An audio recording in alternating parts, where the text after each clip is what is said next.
Shalom, shalom, shalom, peuple de Dieu, comment est-ce que vous allez? J'espère que vous allez très bien, je bénis le Seigneur pour vos vies.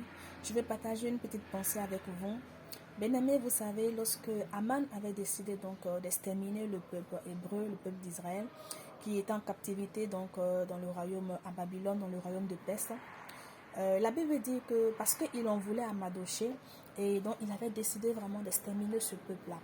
Et Mardochée, dans la tristesse, dans l'angoisse, il a fait part de cela à sa nièce qu'il avait adoptée, qui était donc devenue sa fille Esther.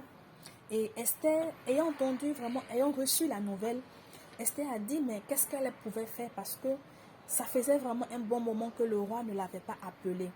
Et puisque le roi ne l'avait pas appelée, elle ne pouvait pas se présenter devant le roi, parce que si elle se présentait devant le roi sans avoir été appelée, c'était comme un acte de désobéissance et elle pouvait vraiment perdre même la vie. Elle pouvait même perdre la vie.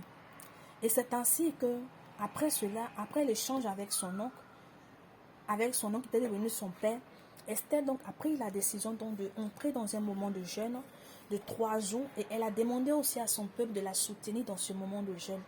Et la Bible dit que lorsqu'elle a fini de jeûner, Esther n'avait pas encore été invitée par le roi, que Esther elle-même s'est présentée devant le roi. Bien-aimés, qu'est-ce que je veux nous amener à comprendre? Vous savez, aujourd'hui, nous prions beaucoup, nous jeûnons beaucoup, nous méditons beaucoup. Mais beaucoup de frères et sœurs sont frustrés. Pourquoi? Parce que beaucoup se limitent juste à la prière, juste à la méditation, juste au jeûne. Oui, lorsque nous finissons de jeûner, nous finissons de prier, nous devons maintenant manifester l'élément déclencheur qui va nous permettre d'entrer dans l'accomplissement, qui va nous permettre de voir le miracle.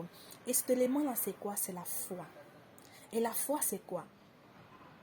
La foi, elle nous amène à agir, elle nous amène vraiment à manifester les choses, même tant mieux que nous n'avons pas vu de choses. À passer à l'étape supérieure, donc, qui est d'agir. Et c'est ce que Esther a fait. Parce qu'elle avait foi en ce Dieu vers qui elle avait tourné son regard. C'est pour cela que Esther est passée à l'acte. Elle est passée à l'acte, elle est partie vers le roi. Tant bien même qu'elle n'avait pas été invitée. Tant bien même qu'elle n'avait pas été invitée, elle est partie. Bien aimé, j'aimerais juste t'encourager. Parce que vous savez, la Bible nous dit que la foi sans les œuvres est une foi morte. Aujourd'hui, il y a beaucoup de frères et sœurs qui disent qu'ils ont la foi. Ils le disent verbalement. Mais dans les actions, il n'y a pas d'action qui démontre de façon palpable leur foi. Il est temps pour nous, enfants de Dieu, il est temps, chrétiens, vraiment, d'agir. Nous avons assez parlé verbalement. Il est temps de passer à l'acte. Il est temps d'agir. Nous voulons voir les miracles. Nous voulons voir vraiment la puissance de Dieu. Nous ne verrons pas la puissance de Dieu lorsque si nous demeurons assis, si nous demeurons cachés et que nous ne passons pas à l'acte. Parce que Dieu veut que nous passions à l'acte afin que lui, Dieu, sur son trône de gloire, il puisse vraiment agir. Parce que c'est lorsque nous allons démontrer de façon palpable que nous verrons la puissance de Dieu, que nous verrons le miracle comme Esther l'a fait. Si Esther était restée et attendait le peuple,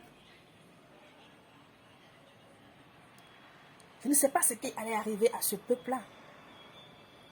Mais Esther est passée à l'étape supérieure. Beaucoup de frères sont frustrés, beaucoup de chrétiens te diront: mais j'ai jeûné pour ce problème, j'ai jeûné pour cette situation, mais jusque-là, je ne vois rien. Parce qu'il y a un manque de foi.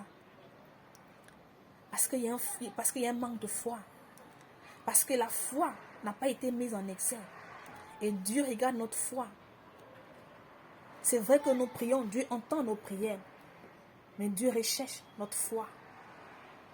Dieu veut que nous agissons. C'était juste pour partager ce message avec toi, bien-aimé. Il est temps que tu te lèves et que tu poses les actions.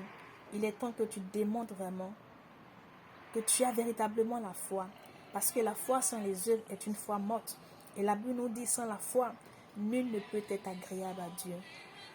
Demeurez bénis, que la grâce de Dieu demeure sur vous, que la paix de Dieu vraiment demeure sur vous aussi.